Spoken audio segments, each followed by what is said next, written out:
quickly with the help of those 4 engines, changing the pitch, pushing back, and a little touch of the brakes too. Here comes the pitch change.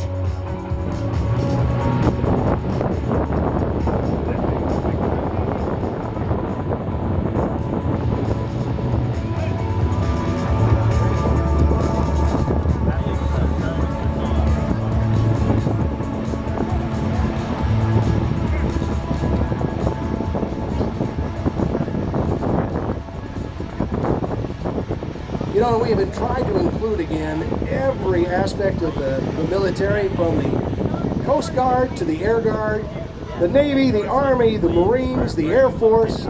They all have exhibits here. They've all been invited. They displayed either Friday, yesterday, or today. And if I could ask you to put your hands together for all that wear the uniform to defend this great nation, please give it up for those who serve.